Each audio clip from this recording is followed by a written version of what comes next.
Alright, and eto guys, this is also an energy of recovery guys, makakabangon kayo and kasabay ng pagbangon niyo mga ka-Pixie, eto nga yung again 'no, dito na naman tayo sa expansion, yung sinasabi natin guys na malayo pa or mataas pa yung inyong, malilipad. You are on your way to success mga ka-Pixie, nandun ka. Kumbaga parang ang focus ng energy mo ngayong third quarter is makabangon, maka-recover, makabawi sa buhay mo, lalo pang yumabong ka 'no. Kung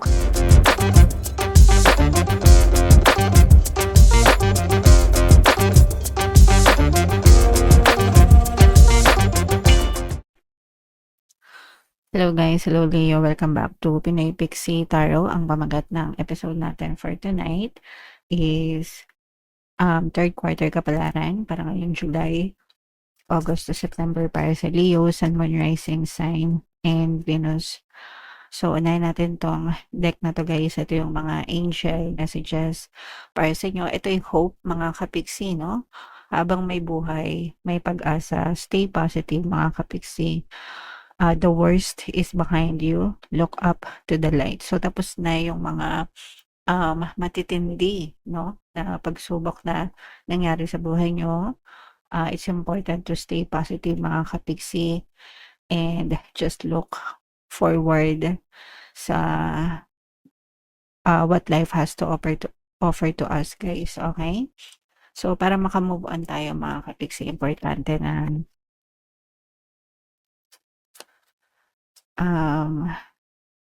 kalimutan natin yung mga negative na nangyari sa buhay natin, okay? And ito naman ay expansion guys, ibig sabihin nito malayo pa yung potential nyo, malaki pa yung potential nyo, malayo pa yung pwede nyong marating sa buhay mga kapiksi. Spread your wings and soar, share your message, and shine your light. Show the world what you're made of. Actually guys, para sa akin, hindi nyo naman kailangan ipakita kahit kanino or kahit sino kung ano yung kakayahan mo. Ang importante is ikaw, no? You prove to yourself, you show to yourself what you can do sa buhay mo. Hindi ibang tao mga kapiksi dahil sa buhay mo. Ikaw lang yung importante, ikaw yung bida, ikaw yung main character guys, okay? So, dapat pinapakita mo sa sarili mo kung gaano ka-importante, kung gaano ka kagaling, kung gaano mo kakaya yung mga bagay mga kapiksi. And ito naman patience guys, no? Patience is a virtue talaga. Pause before you take action. Trust that divine timing is at work. Be patient and play while you wait. So, ito guys, no? Kailangan nyo ma-realize na manifestation is not instant. There has to be delay. You know why? Kasi kung manifestation is instant, manifestation always works sa positive and sa negative, okay? And may mga pagkakataon, hindi naman tayo palaging positive. May mga pagkakataon na naninega tayo. Imaginein mo, what if manifestation is instant, tapos nag-wish ka, gusto ko nang mamatay. Boom! Deads ka na agad, di ba? Ganon kapag manifestation is instant. So there has to be delay mga kapiksi para mabigyan ng time yung manifestation mo. Kasi nagbabago-bago yung gusto natin mga kapiksi. Minsan malungkot tayo, nakakapagsabi tayo ng mga hindi magaganda, 'di ba? And of course, there will be times na positive naman tayo and doon tayo nagfo-focus sa positive. So imagine niyo, yun yung reason guys kung bakit may delay sa manifestation. Ang importante is you work, no?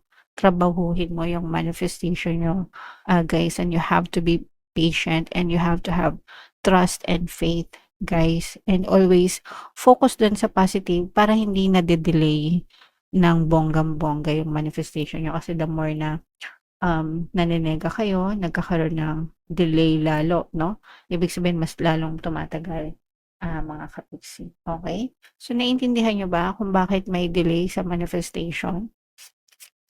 Sana naintindihan nyo. And importante din yung delay na yun mga kapiksi. Okay? Alright. So, yeah. Comment down below. Be patient, guys, ha? Huwag kayong masyadong maatat sa mga manifestation niyo. Yun kasi yung problema ng karamihan sa inyo kapag nagma-manifest kayo, nagdadasal kayo, nagpe-pray kayo, sobrang atat mga kapiksi. Kaya lalong nagkakaroon ng delay kasi nagkakaroon ng resistance, guys. Alright, so comment down below if naka-resonate kayo dyan. Ito naman ay sa loob mga kapiksi. Tingnan naman natin yung mga emosyon sa loob ng relasyon, guys. Pwedeng nararamdaman mo, nararamdaman nila, or parehas kang nararamdaman. So ito relieved mga kapiksi. Ibig sabihin nito, nakakahinga kayo ng maluwag sa relationship nyo, guys. You feel safe, you feel comfortable sa relationship nyo, sa specific person nyo, at is kayo, relax, walang masyadong problema yung iba sa inyo, guys. Yung iba naman, kabaligtaran. Ito naman, feeling nyo hopeless yung relationship nyo. Ito nangyayari, ito or makaka-resonate ito dun sa mga kapiksi natin na puro away, puro gusot yung relasyon, wala, puro palagi na lang may issue, ganyan. So, minsan kapag paulit-ulit na, no? Yun na yung sinasabi natin na hopeless, hindi na yan magbabago. Yeah. And ito naman, very confident. Ito guys, nagsisync yung yung message na to na you feel confident sa relationship, you feel safe and secure sa relationship.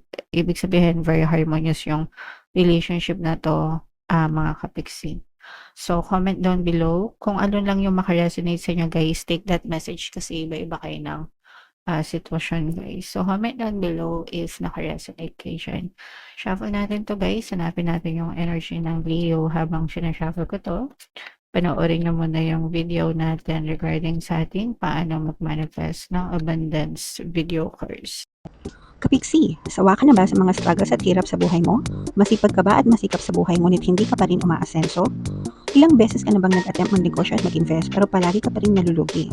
Sa pagkakataon na ito ay maaaring may subconscious beliefs ka na nagiging balakid sa iyong pag-unlad at pagyaman. Introducing, paano mag-manifest ng abundance video course. Dito ay matututunan mong ma-overcome ang mga balakid mo para tuluyan ka ng umunlad, umasenso, sumagana, maging matagumpay, successful at maswerte sa iyong kabuhayan, pera, trabaho, negosyo, salapi at kaperahan ng bonggang-bongga.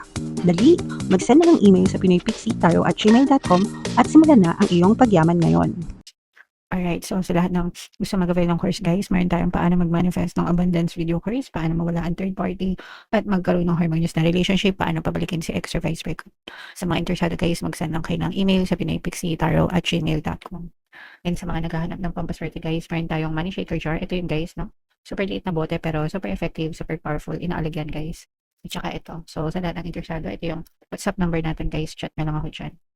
So, Leo, kayo ay represent ng Queen of Wands. 3 beses tayo maglalatag ng spread, mga kapiksi.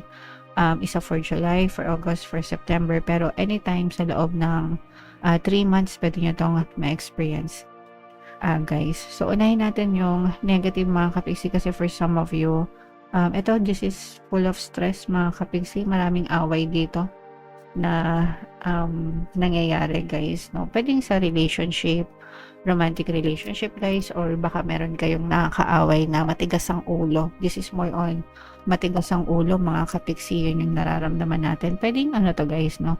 Mga anak nyo, kung meron kayong mga anak na parang mga teenager, ganyan, or mga rebelde, mga kapiksi, parang nagre-rebelde yung mga anak nyo, hindi nyo mapasunod, ganyan. So, as a parent, syempre, masakit sa atin na makita na yung ating mga anak ay matitigas ang ulo, guys. So, yung iba sa inyo, ganun yung na-experience. Yung iba naman sa inyo, pwedeng sa partner or specific person na palagi kayo nag-aaway or baka meron kayong kagalit.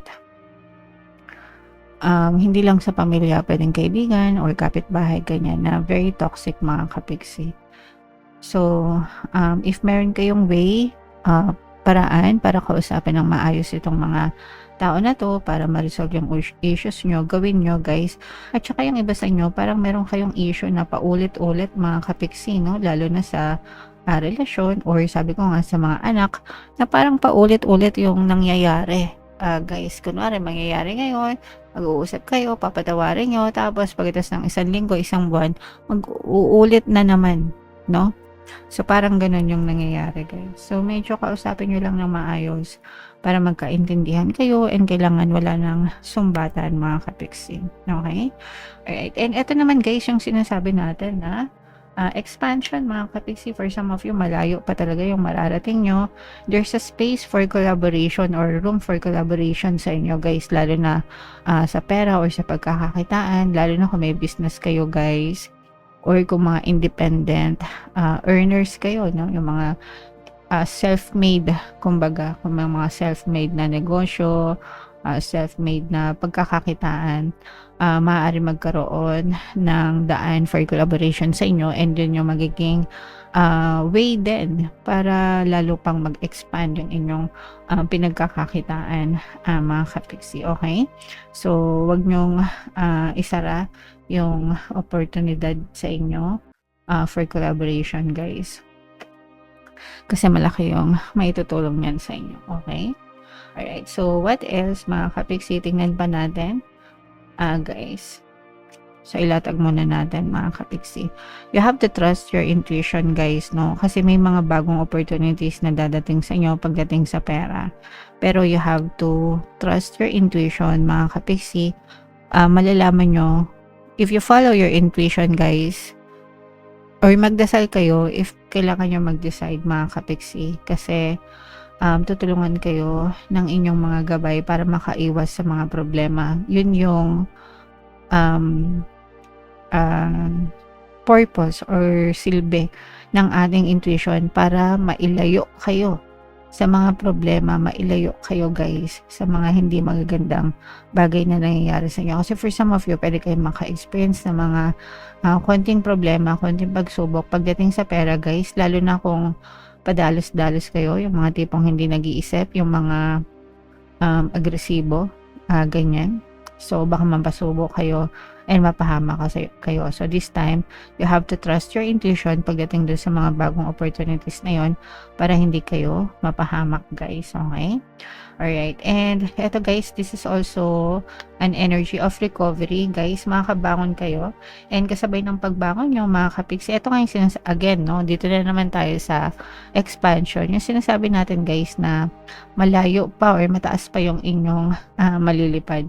You are on your way to success, mga kapiksi. Nandun ka. Kumbaga parang ang focus ng energy mo ngayong third quarter is makabangon, makarecover, makabawi sa buhay mo, lalo pang yumabong ka, no? Kung kayo ay nagkaroon ng mga problema, ang main focus nyo talaga is pagbangon. Kung wala naman kayong problema, guys, ang focus nyo is yung pagpapalawak ng inyong kabuhayan, mga kapiksi. Okay? And, syempre, guys, no, kapag ma-action, talagang makakita ng resulta, mga kapiksi. And for some of you, guys, maaaring nagkakaroon din ng kaayusan, yung inyong, or recovery, yung inyong kalusugan, guys. Pero, syempre, guys, pagdating sa kalusugan, no, wag nyong i-sandal sa tarot reading, guys, no? Importante pa rin na magpa-check up kayo, guys, kumonsulta sa mga manggagamot para hindi kayo mapahamak. Okay? So, yeah. Pero this is a sign of good health and health recovery para sa inyo. So, what else? Mga kapiksi, tingnan pa natin, meron ditong presence ng water sign, Cancer, Pisces, Scorpio. For some of you, maaaring may water element kayo sa inyong natal chart, or you may be dealing with another water sign. So, this is both positive and negative. Dito, guys, na ito yung nagkakaroon kayo ng problema nga sa ibang tao, mga kapiksi, kagaya nung sinabi natin kanina na yung sa una pa lang na nagkakaroon kayo ng conflict, diba? So, kapag ka hindi na solusyonan yung conflict na yon, kasi parang ano na to, guys, trust issue na. So, maaaring lumala lalo yung inyong, habang kung hindi yun mariresolve agad-agad, kalaunan, bago matapos yung third quarter, maaari kayong magkaroon ng separation, hiwalayan, or mas lalong tumindi yung pag-aaway nyo, mga kapiksi, and hindi na talaga malunasan kasi nga this is more on trust issues na. And kapag nasira talaga yung diwala, guys, mahirap na ibalik, mahirap i-fix, guys. So hanggang kaya nyo pang resolbahan ng maaga, resolbahan nyo na, mga kapiksi. Okay? Alright. And this is abundance of money, no, guys, no? Ito yung pera-pera. Mga kapiksi, for some of you guys, if you are saving money, kung nagsisave kayo ng pera, nag-iipon kayo, parang nararamdaman natin na mas lalong lumalago yung inyong mga sinisave. Or ibig sabihin, pag lumalagay yung savings nyo, marami kayong pera, marami kayong naitatabi, marami kayong natatago, kasi maraming dumadating sa inyo. Okay? But it's also important to be generous and share your blessings, mga kapiksi. Hindi naman natin ibig sabihin na share your blessings, ipamigay nyo yung pera nyo. Hindi ganun, no? Kailangan sa maayos na paraan, and yung mga tao na karapat-dapat tulungan, yung mga deserve talaga, mga kapiksi. The best way to give back to the universe is by being generous to other people, kasi tinulungan kayo ni universe, so it also makes sense na tumulong din kayo sa ibang tao, lalo na sa mga nangangailangan, mga kapiksi. That way the universe will also give more sa iyo, guys. Okay? Alright. So, yun yung nakikita natin. Super blessed kayo, guys, pagdating sa pera, mga kapiksi. And ito, guys, no, be gentle with yourself, guys. Don't be too hard on yourself. Take time para enjoy nyo yung sarili nyong buhay, yung mga pinaghirapan nyo, guys, no? Enjoy nyo yan kasi deserve nyo yan. Yung iba kasi masyadong seryoso sa kanilang paghahanap buhay, pagtatrabaho, and okay lang naman yun, guys, dahil we are adults and kailangan natin kumilos. Pero syempre, importante din na mag-enjoy din tayo paminsan-minsan, mga kapiksi. Okay? Alright. So yeah, yan ang inyong messages. Leo, maraming positive, may mga negative. Kung ano yung mga positive, guys, i-claim nyo na, i-mind nyo na sa comment section. And for more tarot readings, guys, ito yung playlist nyo. Ito naman yung ating success stories ng paano mag-manifest ng abundance video course. Panoorin nyo itong video natin, guys, about money shaker jars. Thank you for liking, sharing, and subscribing. See you next time. I love you all. Have a nice day. Bye-bye.